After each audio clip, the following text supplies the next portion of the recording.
Okay. In the time we have, there are only a few verses left to finish our chapter. And if we can, because we're all kind of still moving a lot from hours of driving and also time traveling back to the 70s in San Francisco, I think we'll use the sutra as our means, as our touchstone, as our foundation stone for returning to a familiar place, returning to, first of all, our group, and also to our wisdom, to our inner ears. And where we're gonna start is at the very bottom of page 26. We're gonna do 26, 27, 28, and 29, and we will have actually finished one recitation of the Purifying Practices chapter. And then tomorrow morning, we'll be able to look at the text as a whole and digest people's responses to it and see what we've gained. And more importantly, how some of the lessons from the text can inform our steps forward. For example, if people say, do you Buddhists have any position on the environment? We can say, actually, there's an entire chapter of one of the key sutras in our tradition that puts the practitioner in the environment and shows us from a position of 26 centuries before how to engage authentically in the world around you while maintaining a spiritual perspective. And look at the blending of inner and outer, right? The Bodhisattva is completely in relationship to nature. Everything he encounters, he observes, he comments on, and translates the physical experience into a spiritual gift, right? So, I mean, he is completely, we talk about engaged Buddhism. This is somebody who's thoroughly engaged with everything he sees, from thorny bushes to princes, you know, from soldiers to brushing his teeth. He has got a response to everything around him, and it's always to the positive. It's always to transform the state towards the good. And to my mind, that's responsible environmental action, right? He's not clucking his tongue, oh, so wasteful, oh, so dirty. You know, he's not above it, he's not avoiding it, he's not blind to it, he's seeing it as it is, but not letting it just be clear-cut, you know, and consumed and extracted the way, I mean, it's very easy to look at what's going on with the planet and feel helpless and hopeless. Bodhisattva is neither, right? He's out there engaged and transforming it in a positive way with a prayer for each situation. So that's, we can, you know, that's the kind of thing we can talk about tomorrow once we get it done. Okay? Can we start with when I enter the water, page 26? Everybody find the spot? Here we go. When I enter the water, I think, may all living beings merge with omniscience that fathoms the three periods of time. When I bathe my body, I think, may all living beings be unsullied in body and mind, radiant and clean inside and out. In the blistering heat of summer, I think, may all living beings escape from all afflictions and put an end to them completely. When summer ends and the cool season begins, I think, may all living beings realize the unsurpassed Dharma and be ultimately clean and cool. When reciting sutras, I think, may all living beings accord with the Buddha's teachings and retain them without forgetting. If I get to see a Buddha, I think, may all living beings gain unobstructed vision to see all Buddhas. When I gaze upon the Buddha, I think, may all living beings become upright and majestic like Samantabhadra Bodhisattva. Turn over to page 28. When I see a stupa, I think, may all living beings be as respected as a stupa and worthy of the offerings of gods and people. Reverently gazing at a stupa, I think, may all living beings be gazed upon and looked up to by all gods and people. When I bow before a stupa, I think, may all living beings become a summit surpassing the vision of gods or people. Circumambulating a stupa to the right, I think, may all living beings meet with no adversity in their practices and accomplish omniscience. Circling a stupa 3 times, I think, may all living beings diligently seek the Buddha's way with no thought of laziness or resting. When I praise the Buddha's merit and virtue, I think, may all living beings be replete with every virtue, extolled and praised without end. Praising the Buddha's distinguishing marks, I think, may all living beings accomplish the Buddha's body and realize the Dharma that is beyond appearances. When I wash my feet, I think, may all living beings be fully endowed with spiritual powers and unimpeded wherever they go. When it's time to sleep and rest, I think, may all living beings enjoy peace and security in their persons and have no restlessness or confusion in their minds.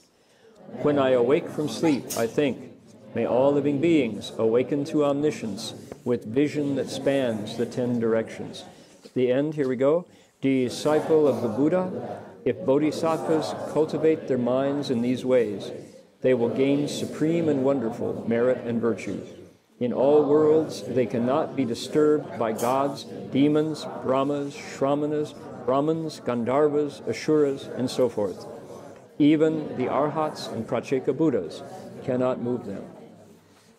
Let's see here. See Dedication of Merit 2.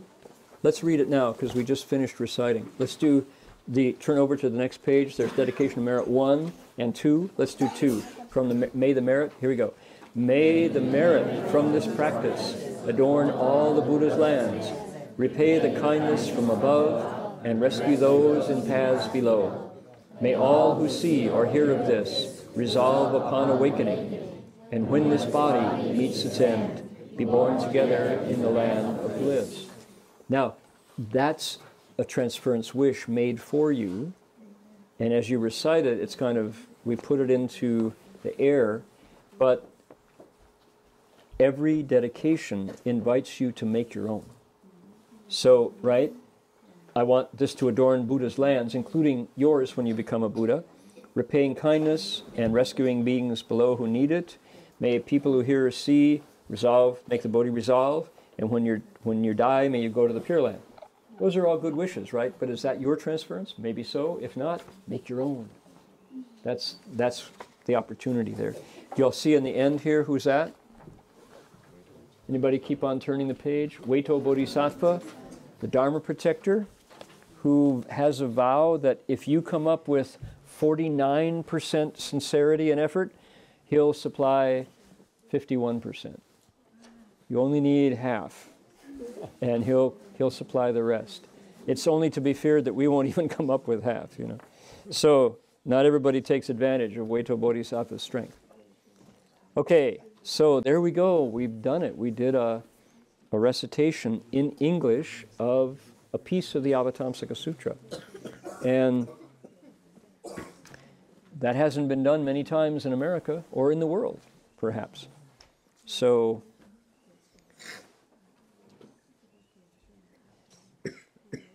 I mentioned yesterday with Doug that before I met Master Hsuan Hua, my attitude towards study was grudging, to say the least.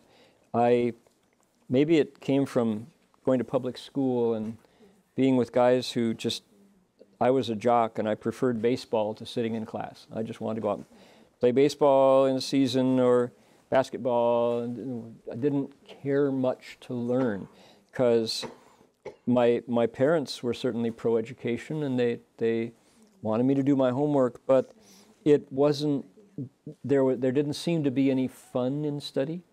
And maybe if I hadn't met Chinese, I would not have even made it very far through college. I had a chance to enter drama school, and I probably would have gone to drama school and become an actor, and that's not a very noble life at all.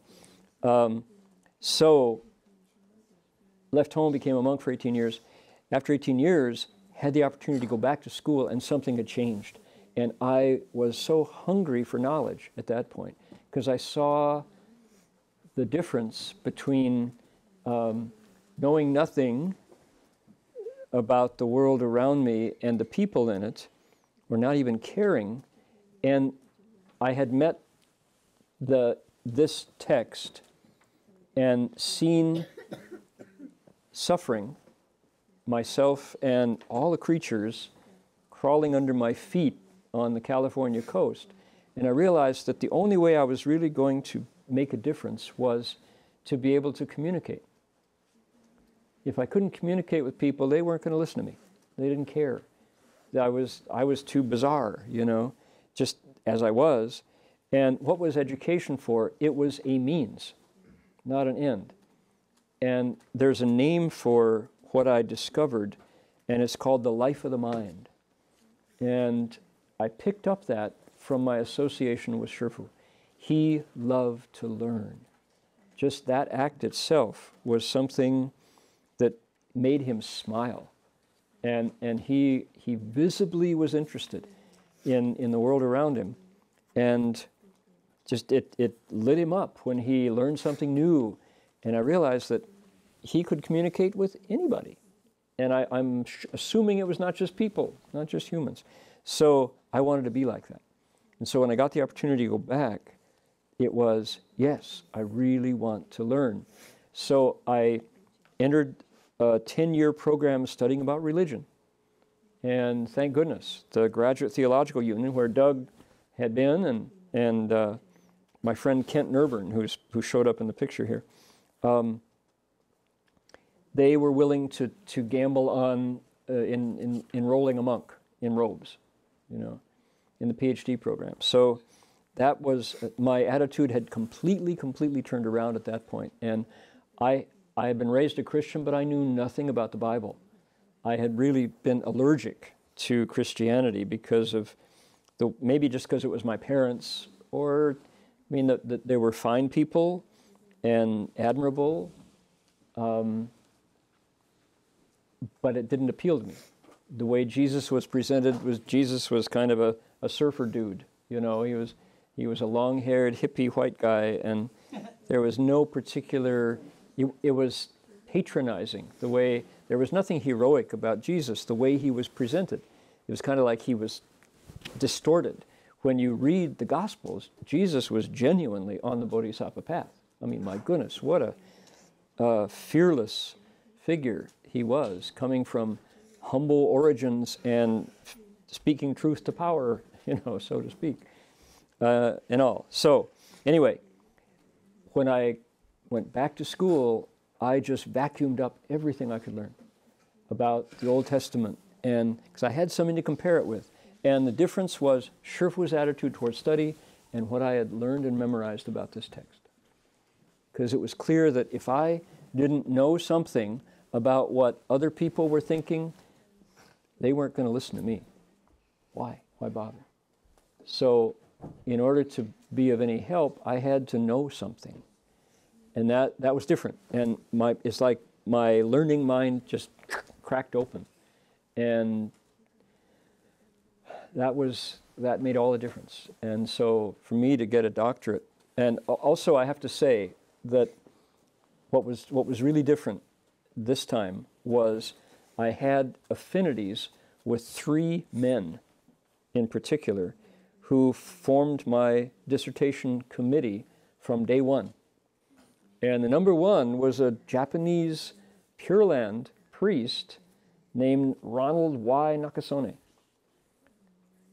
So Yukio was the Y, Ronald Yukio Nakasone, who was born, he originally came from Okinawa, but he was raised in Hawaii. So Dr. Nakasone had gone to University of Wisconsin to study the Avatamsaka Sutra, interestingly enough.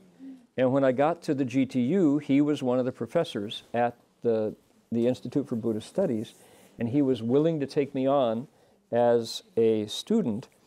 And the fun part about Dr. Nakasone was he had a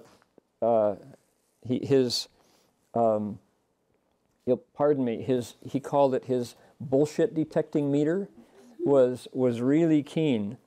And the first day, I remember the Institute for Buddhist Studies was right on the corner of Alston and Martin Luther King, now where the city of Berkeley's, I think, water district is located, and the Institute for Buddhist Studies has moved. Dr. Nakasone said, well, he said, Heng Sure, I see you're a monk here, you know, and you're probably going to get a lot of trouble about that, but, you know, he said, I'm also a Buddhist clergy, I'm not a monk, and I'll protect you from the worst of it, but, you know, you got to really keep your bullshit detecting meter keen here, because they're going to throw a lot of it at you, and you don't need to listen to all that stuff, but you do have to work really hard, he said. And so it's like, wow, thank you so much for talking straight. And so from the day I met Dr. Nakasone to the day I walked across the stage at the Pacific School of Religion and he handed me my PhD diploma, I was studying with him. And also Professor Raoul Birnbaum, the author of the book, The Healing Buddha. He wrote the definitive work on Medicine Buddha. And also a very interesting Lutheran pastor named Edmund Yi, Yu Zhuohao, from Hong Kong, who was raised very Confucian, but because of his parents' influence, became a Lutheran, and later on in life said, you know, I think I lost more than I gained. I really want my son to know more about Confucius than about Martin Luther. And so these three men, those affinities that I had with them allowed me to finish my PhD. If it wasn't for that, I probably wouldn't have made it. Even though I was really interested in learning, I wasn't a very good scholar, and to this day I'm not a very good scholar. I get distracted too easily, compared to, for example, Marty Verhoeven, who can pick up a history text and start on page 1 and read it, and Doug Powers, who like, oh, summer vacation, I think I'll take, 4 books from Hegel and Husserl and phenomenology, and this is my summer reading, And I go more for like Western novels, like bad guys being chased by the sheriff, and Doug is reading about phenomenology, and Marty's reading about, the New Deal and Franklin Delano Roosevelt. So anyway, so those affinities carried me through graduate study, and that was different. So, but if I were to pin it down, why, I benefited so much from Shifu as an educator, it was because I absorbed his attitude of hao xue, right? He loved to learn. And it was what do you say? It was catching, it was infectious. I caught the virus for loving to study from him. And it was just like he said, if you understand the principles of the Avatamsaka Sutra, there's nothing you can't understand. It's as if what comes here is a root, and the root is inside. And although we've got a paradigm of a bodhisattva, we've got a model, an exemplar, who is kind of a generic alms monk walking through the world. On the other hand, you could say that's all symbolic for our inner search for not only awakening but service. Because why? He is giving with every encounter through the environment. Everything he sees triggers in him, could be a her, a wish to respond in kind. And not only does he respond, he goes from self out. Right? He doesn't, it's not just, I saw a dusty road. Bummer. Dust. No, it's like, I see a dusty road. Oh, may all beings wind up free of dust and enter the pure Dharma realm, And that's this attitude of service in every circumstance, but the kind of service, number one, it's a very light footprint, it's a positive view, and you actually have to do it. If you don't do it, you're just walking down the road, so who cares, big deal. But if you can take that moment and use what some people call it the single most powerful entity in the entire universe, which is the human mind, more transactions going on in the electrical makeup of the brain than anything else in the world, given its mass and volume. You're putting that to work in service of the good.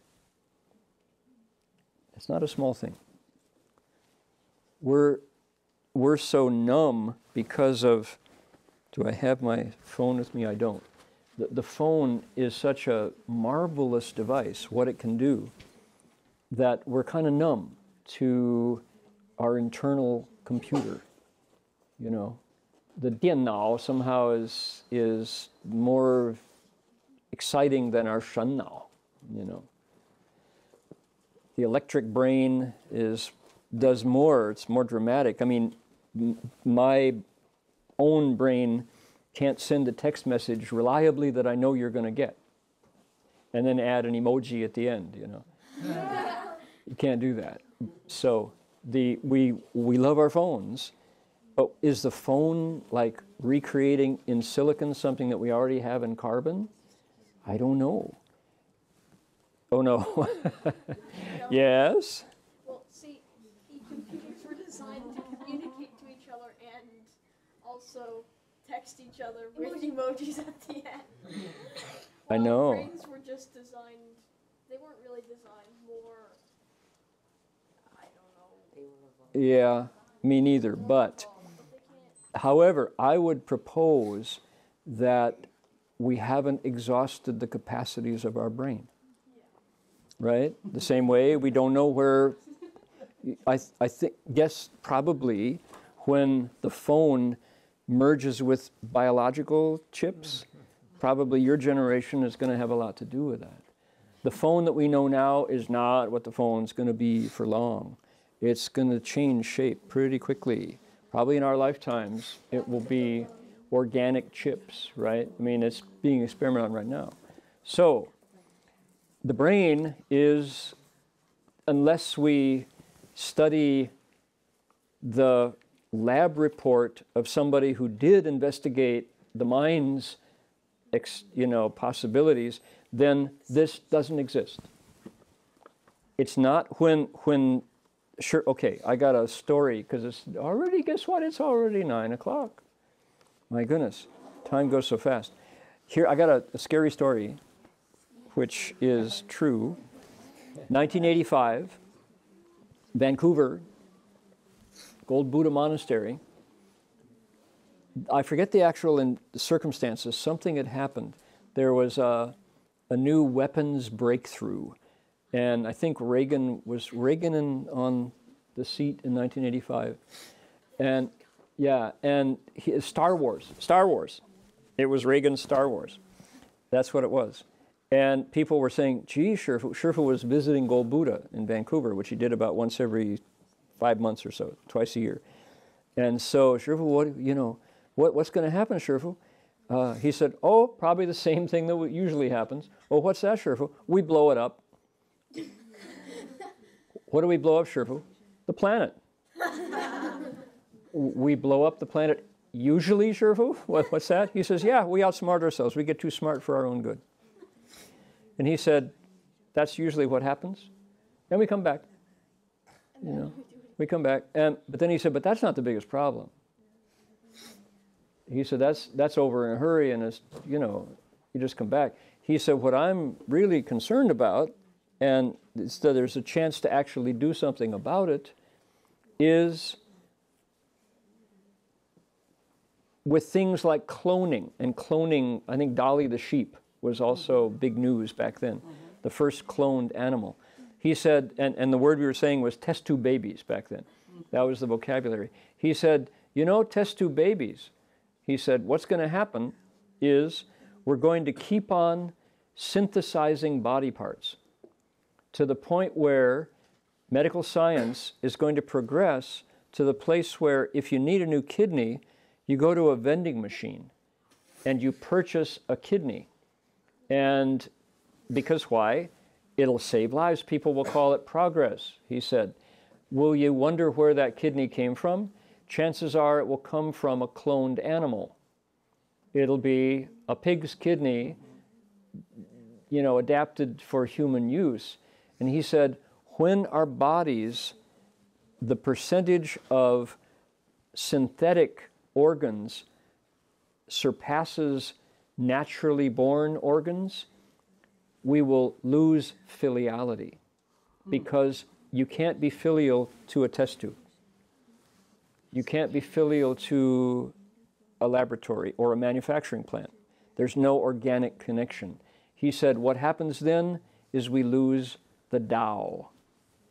Not that it goes anywhere, but we cut off our road back to it, because filiality is the path to accomplishing virtue in the Tao. Tao. So there's a word to research, right? Tao de. He says once we can no longer find our way organically back to our parents because we don't have parents, he said the Tao is forgotten about. It's not that it goes anywhere, we don't think to look for it. Okay? It's not that the Avatamsaka Sutra doesn't have incredible life-saving instructions for leaving samsara and doing it with the Bodhi resolve in mind, but we just assume that it's philosophy or full of Sanskrit and too hard to understand or too lofty somehow, not worth studying. Whatever excuse to fail to open this up, to look into it, we kind of would rather send an email or, you know, log on to Netflix or use our time otherwise and not do it. Or else it stays in Chinese and doesn't get translated. Or it doesn't get translated into Spanish, because that's the dominant language in California right now, numerically. We should seriously get the movement going to translate this into Spanish so people can read it, you know. Anyway, even though we can read it, we haven't really explained it often enough to make it come alive. But how nice that we've all spent nearly a week here in this ideal climate for absorbing the Dharma with wholesome friends in different generations. I mean, I'm aware that the kids here have been watching the adults take this seriously. And that's an indelible impression. No matter whether we understood or not, they saw us do it twice a day for a week. So, you know, we're still pretty much monkey see, monkey do in terms of teaching generations, and so maybe that impression is enough to carry it on so that, you know, when these guys and these girls are grown up more than they are grown up already, they will, you know, say, I saw it, I want to do it too. There was something I remember, I don't quite remember what it was, but there was something there. I remember this guy played the guitar and sang this song about carry it on, pass it along. That was good. I remember that. Maybe I can find those tapes on YouTube. They're already archived. They're dusty, but dig it out. And, oh yeah, beside the song there was also something else. There was this purifying something, you know. And that's all it takes, is to get it opened and turning. You know, pass it along, may it find careful hands. How does it go? May it land in careful hands. When we're gone. May it land in careful hands when we're gone. Yeah. So, that's my hope. Anyway, that's kind of scary to have Sherpa talk about the Tao vanish. And how does it vanish? Organically, we don't know to think about it, because how do you get to the Tao? How do you get to your nature? You do it through virtue. What's the primary virtue? Repaying kindness. That's the start. 知恩报恩. You recognize you've been given to, like my 3 professors and my spiritual teacher, who cared that I learned this. They cared that I learned it right. and that I was excited about it, you know. So that's the road back. And after repaying, knowing about kindness, recognizing it, you think to pay it back. First to the Buddha, second to parents, third to teachers and elders, both secular and spiritual. Then you can repay donors' kindness if you're a monk or nun. You can repay living beings' kindness as he does, you know. So that's the way it works. That's the power. That's the generator, is this recognition that it's been given to us, time to pass it on, because it's valuable. It matters.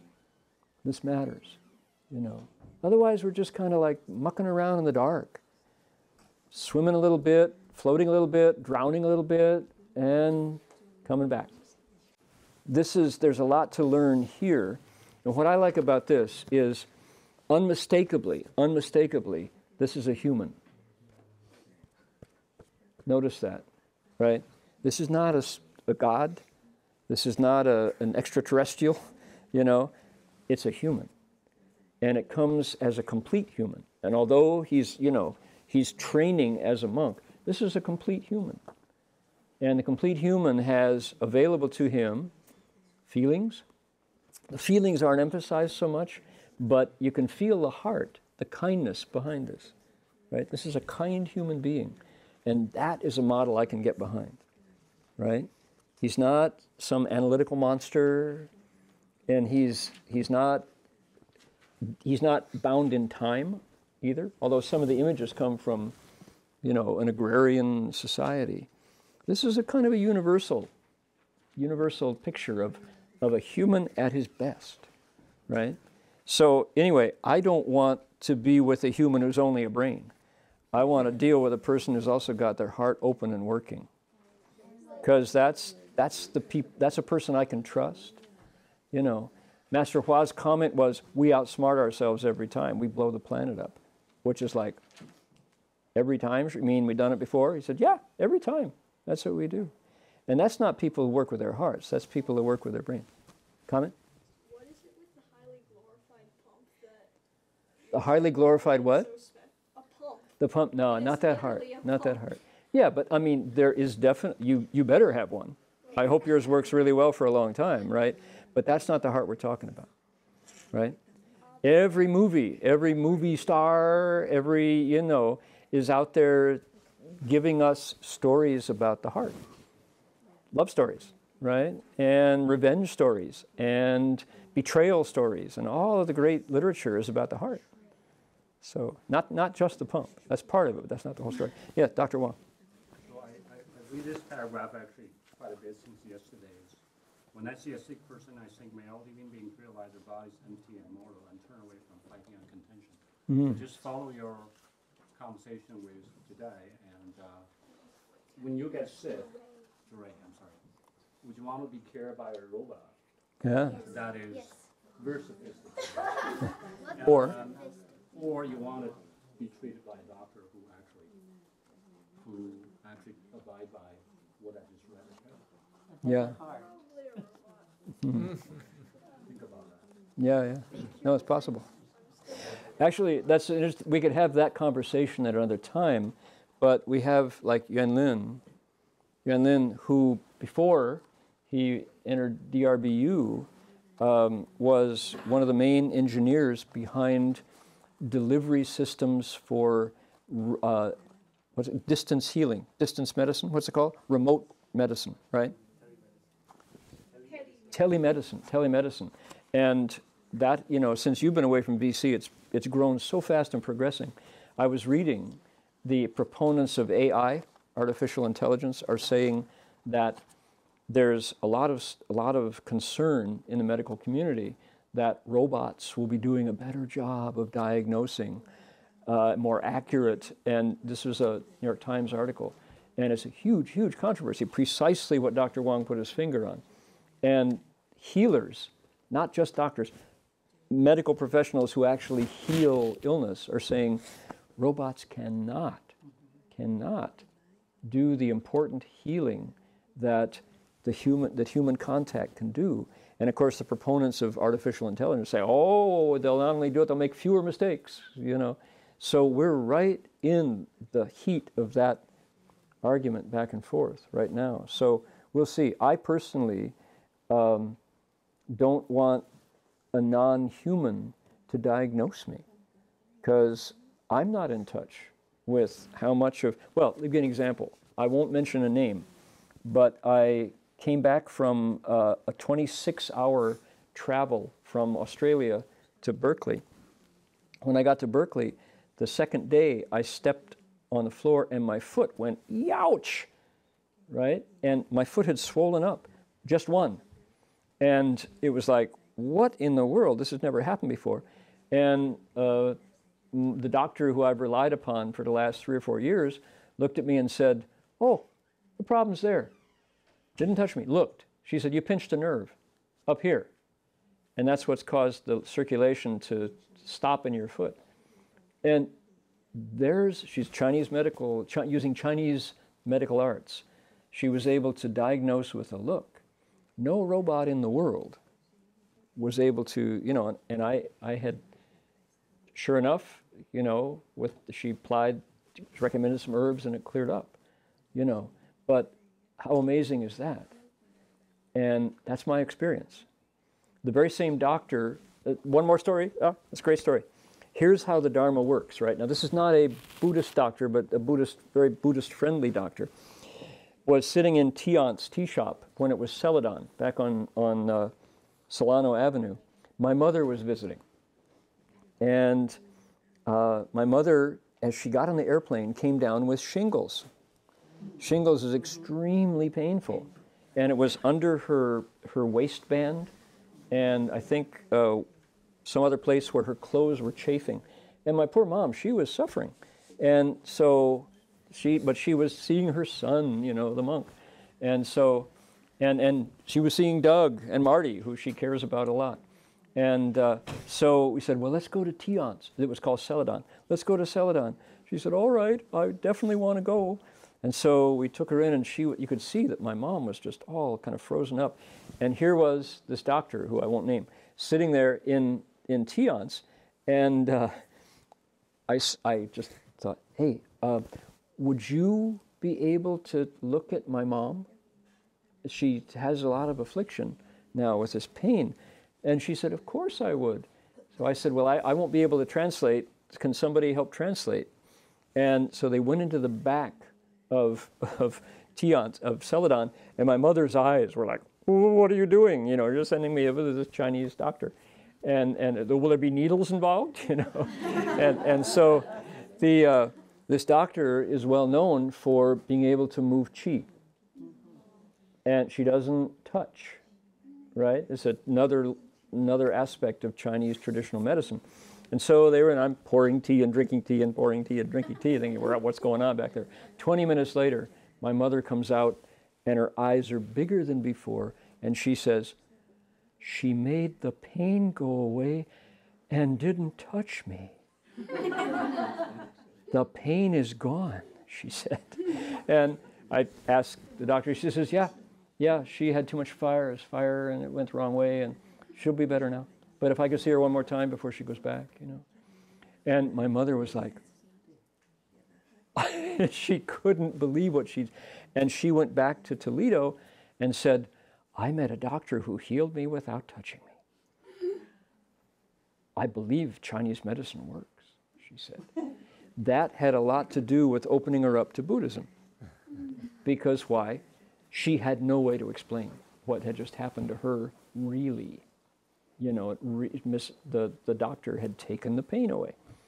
And this doctor also has a really good bedside manner. She's just very round and friendly, and no magic. It's just, oh, we'll take care of it. You know, she doesn't praise herself. She doesn't say anything about, I'm special. It's just, we'll fix this, you know. And, oh my goodness, my mother was the toast of Toledo for a while because she had this experience. And everybody's, oh, tell the ladies about that, you know, what happened. Because it's great gossip. You know, nobody in Toledo knows about things like Qigong healing or Chinese medicine, you know.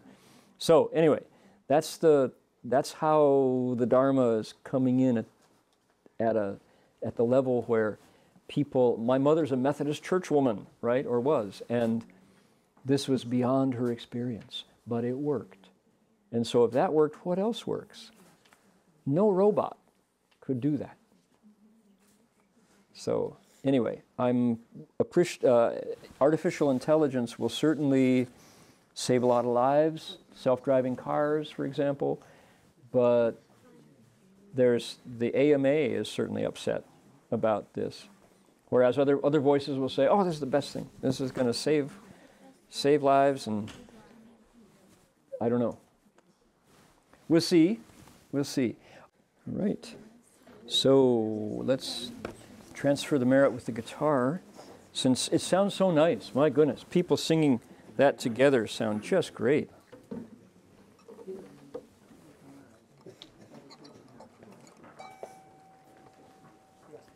I'm told that people saw a cougar on the way to the waterfall. Locke captured it on his cell phone. Yeah, and then you saw it on the way, you and Nam? Yeah, we saw it on the scouting trip, and then I think maybe They saw it again, a mountain lion. Yeah. And Drew? Andrew saw it too?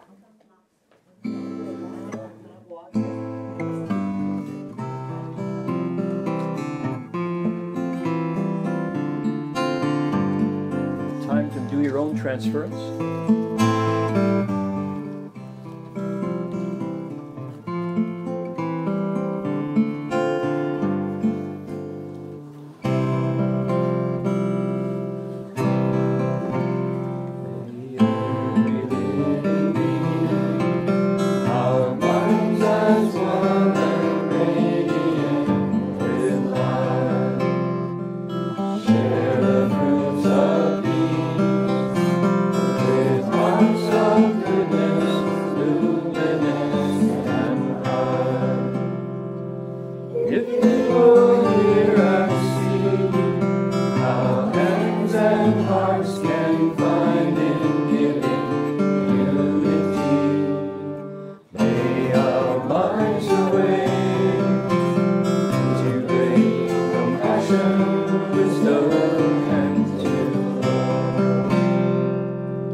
Okay, we'll bow 3 times.